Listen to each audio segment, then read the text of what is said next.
Assalamualaikum sahabat akhir zaman. Semoga Anda bersyukur dan tetap fokus mencari kebenaran di dunia maya ya. Perang ini jelas antara Sunni dengan Syiah, gitu ya.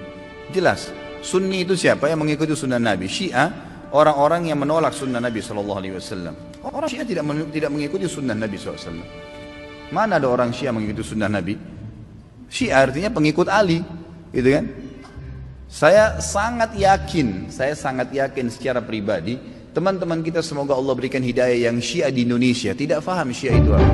Beberapa tahun terakhir, medsos di Indonesia tiba-tiba dibanjiri propaganda anti Syiah. Juga buku-buku yang memojokkan Syiah dibagi-bagikan secara gratis. Suatu hal yang tidak pernah terjadi 5 tahun lalu khususnya di Indonesia. Sekte Islam yang bisa disebut berumur hampir sama dengan umur Islam itu tiba-tiba dipropagandakan sebagai sekte yang sesat, Qur'annya beda, kafir, dan sebagainya. Tentu ini adalah fenomena yang menjadi pertanyaan besar karena semuanya terjadi secara bersamaan dengan penghancuran beberapa negara mayoritas Syiah penentang Zionis seperti Irak, Yaman, Suriah oleh NATO dan sekutu Arabnya, Saudi dan Qatar, UAE, Turki, dan sebagainya. Populasi umat Syiah di dunia adalah sekitar 320 juta orang atau 20% dari populasi umat Sunni yang sekitar 1,6 miliaran orang. Yang patut disayangkan, bahkan beberapa orang dari MUI malah ikut larut dalam propaganda ini dengan menerbitkan buku-buku gratis propaganda anti-Syiah. Saya yakin mereka tidak tahu atau tidak peduli kalau jutaan korban dan jutaan lain mengungsi akibat adu domba Syiah Sunni ini di think tank. Bahkan mungkin tidak tahu siapa dalang di balik semua ini. Video kali ini akan mengungkap siapa sebenarnya dalang di balik adu domba Syiah dan Sunni yang telah mengorbankan jutaan muslim di Irak, Suriah, dan Yaman.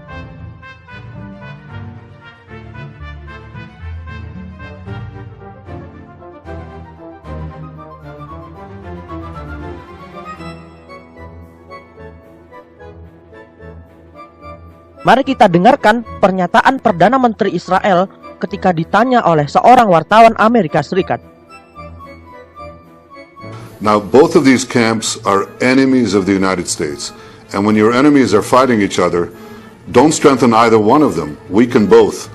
And I think by far the worst outcome that could come out of this is that one of these factions, Iran, would come out with nuclear weapons capability. That would be a tragic mistake. It would make everything else pale in comparison.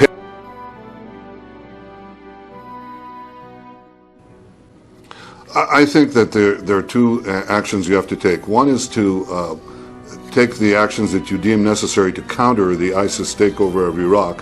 And the second is not to allow Iran to dominate Iraq the way it dominated Lebanon and Syria. So you actually have to work on both sides. As I said, you try to weaken both. There are actions that could be taken.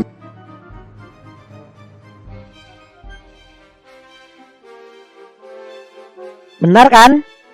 Ternyata permusuhan Syiah dan Sunni belakangan ini memang dirancang oleh Zionis.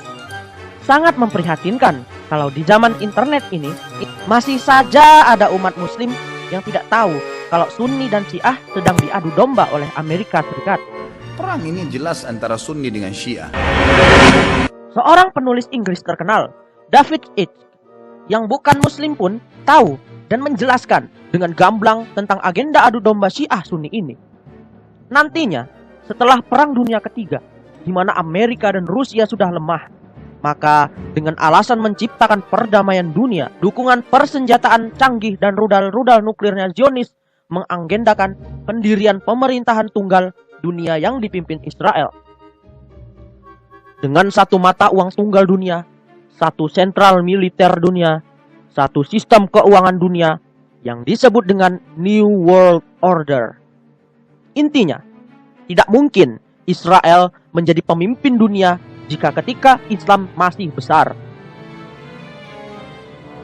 Itulah mengapa kekacauan hebat yang melanda Timur Tengah sekarang ini, Irak, Libya, Yaman, Somalia, Sudan, Suriah, dan sebagainya adalah bukan terjadi begitu saja, tapi memang sudah by design oleh Zionis guna mencapai tujuan itu. Menurut David, Saudi Arabia, Turki, dan Qatar sebagai aliansi dekatnya NATO ikut mendanai dan mempersenjatai itu pemberontak militer dan kelompok teroris-teroris lain. Sebagai sandiwara, ya baik NATO maupun Turki kadang-kadang berpura-pura mengutuk dan sesekali menyerang ISIS juga, tapi tidak serius. Upaya adu domba Syiah Sunni juga diupayakan agar Iran sebagai negara mayoritas Syiah terpancing untuk masuk dalam pusaran kekacauan menuju Perang Dunia III Al-Malhamah.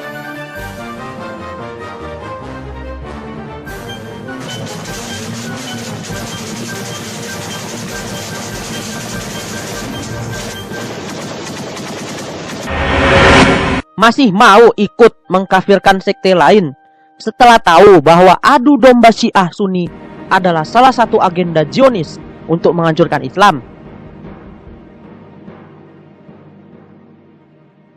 Bukankah hadis Nabi mengisyaratkan bahwa di akhir zaman umatnya akan terpecah dalam 73 golongan?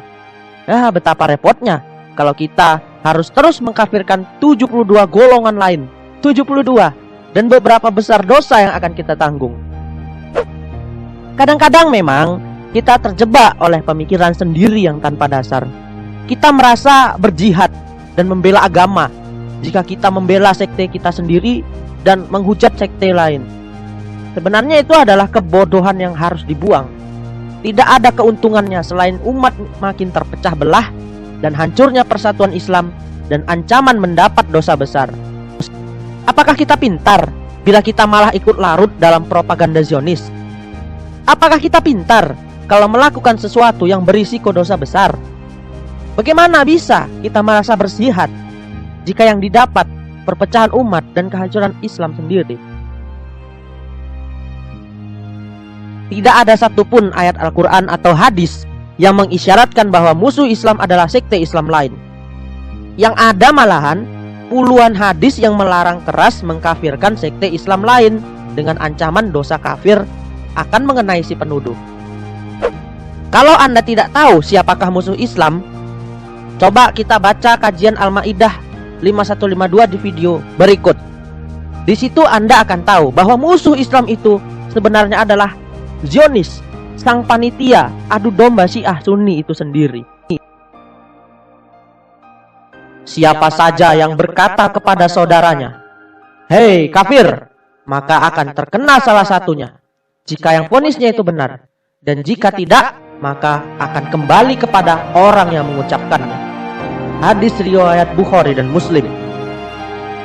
Di akhir zaman ini, di mana fitnah-fitnah besar meluncur deras karena adanya fasilitas medsos-medsos, marilah kita semakin cerdas untuk tidak begitu saja larut dalam kabar-kabar provokatif dari suatu kekuatan yang besar yang sedang berusaha menghancurkan kekuatan Islam, termasuk cara adu domba guna mencapai agenda besarnya.